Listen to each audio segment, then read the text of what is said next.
The Mavic 3 is probably the most controversial drone. And as someone who uses drones for professional work, I'm going to answer the question, do I regret buying the Mavic 3? What's up everyone, it's Farhan from Drone Fate. Welcome to another video. If you're new here to my channel, I make tips and tutorial videos on drones, some of which are even featured on the DJI Shooting Academy. So feel free to subscribe so you don't miss any future videos. I'm going to quickly go over the good and the bad before I answer the question if I regret buying the Mavic 3. The Mavic 3 was released in a hurry in November. What I'm trying to say is it was incomplete after its release. There were so many features that were missing that included hyperlapse, panoramas, and focus track features amongst many more. People were bashing this drone saying that we've paid so much money for it, but it's got not much to show for it. DJI said that they would release these features in an update in January. However, they surprised many Mavic 3 users and released a firmware update in December that included focus track features and hyperlapse, but you could only film in the normal color profile when it comes to focus track. However, in January, they released a major update that included panos, quick transfer, and you could film in D-Log when using the focus track features. Let's start with the bad. Now, the first thing I want to talk about that I think is a big issue currently for many Mavic 3 users is the satellite connectivity. It is absolutely crazy that this drone takes so long to connect to satellites. Even in an open area, it takes about 4 minutes or even 5 to connect to enough satellites, and this is unacceptable. And I'm going to bring this phrase in, time is money. It actually is. When clients get in touch with me and say, hey, you know what, there's this house that we need you to film and it's pretty urgent. We just want a few videos and, you know, some photos, some aerial shots. Now, I have to wait for so long for the drone to take off because it's not connecting to satellites. And like I said, this is unacceptable. This satellite issue needs to be fixed as soon as possible. Now, here's something else. DJI added a telephoto lens and it's pretty good. They said that it's just for explore mode. Now, if it's just for something to explore and it's not a tool, then why add it there in the first place? Now, if you want this to be a tool, it needs to have manual controls. It needs to be able to film in D-Log and shoot raw photos. That makes it a tool. We're paying so much money and it's quite an investment. This is just a software update, something they can just change and add in there. Once they do, then the telephoto camera is a tool. For now, it's just a toy. When filming in D-Log, you only have two options of ISO 400 and 800. They need to add more options and take it all the way up to 6400. Now, I know it adds a lot of noise, but professionals know how to deal with noise reduction. That would be a really good thing to add in the next firmware update too. Did you know that the CineSmooth mode is about 5 meters per second compared to the tripod mode, which is probably around 2 meters per second? This makes a great deal of difference. When filming those slow cinematic shots, you want to have slow movements, and the CineSmooth mode is a little too fast compared to the tripod mode that was there on the Air 2, if I'm not mistaken, and the Mavic 2 Pro. I didn't think that the Mavic 3 would work with the DJI Fly app. I thought it might still go with the Go 4 app. When flying the Mavic 2 Pro, you had options on your screen that included sharpness, contrast, and saturation.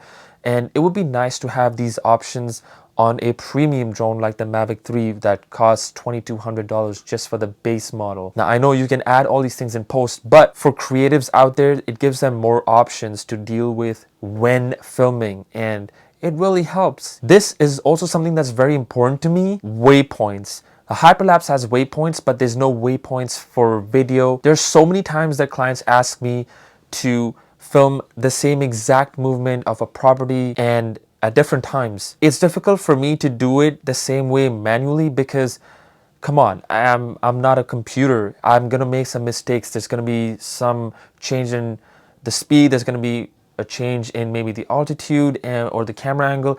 I can't always get it perfect. So it'd be really nice to add waypoints because I could save that and go there at a different time. Like if I film something in the afternoon when the sun is at its peak, the client's gonna tell me that, hey, could you do the same exact movements at sunrise or sunset? You know, it would be really nice to have those movements. And these will also be really nice for transitions. For example, when you're moving from peak daylight towards sunset, a certain movement, that'd be really nice to have waypoints in there too. Now, I know I spoke about the telephoto lens, but I'm just going to go into a little more detail to what they could do to make it better. First thing, add the pro mode so we can choose our exposures manually. Also, add different frame rates like 24 and 25 frames per second. It's fine if you don't want to go above 30, but at least give us the option of 24 or 25 frames per second.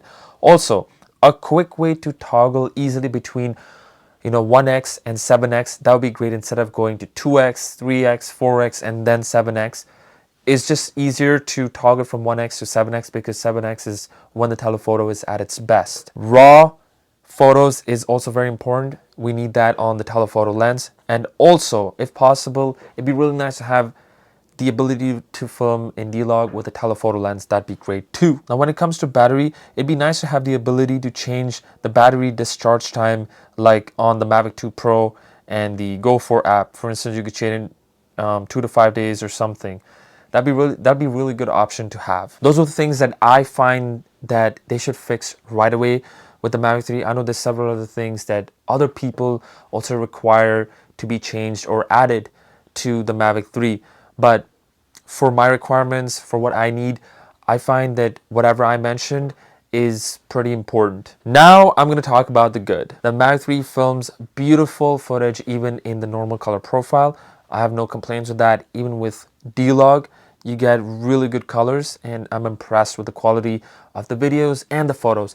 It's nice that they also added the color display assist when filming in D-Log.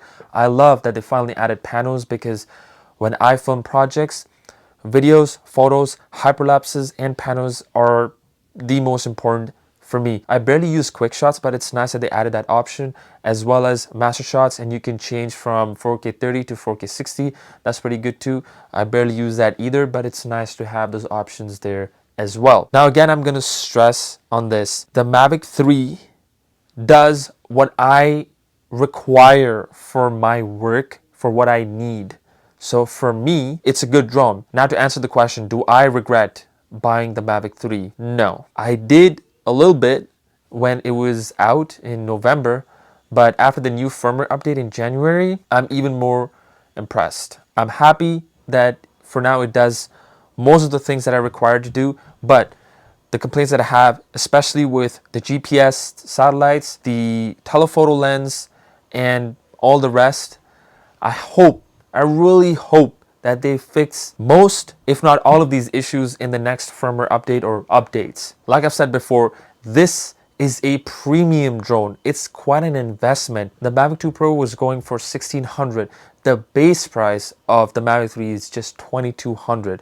Now, I spent about $3,000 because I bought the Fly More combo, which came with the bag, the 3 batteries, the charging hub, extra propellers. It's quite an investment for me. I mean, as professionals, yeah, we make the money back and all, but we expect more options. We pay more, so we get more options, and that is what's important to creators and to professionals, that we have the ability to choose between different options so we can work best with what's available to us. What is that you like or dislike about the Mavic 3, and what do you think they should probably add in their next firmware update? Let me know down in the comments below. I'd love to know your thoughts. If you found this video helpful, do hit the like button and subscribe, as it helps out this video and this channel. Thank you guys for watching, and I'll see you in the next one.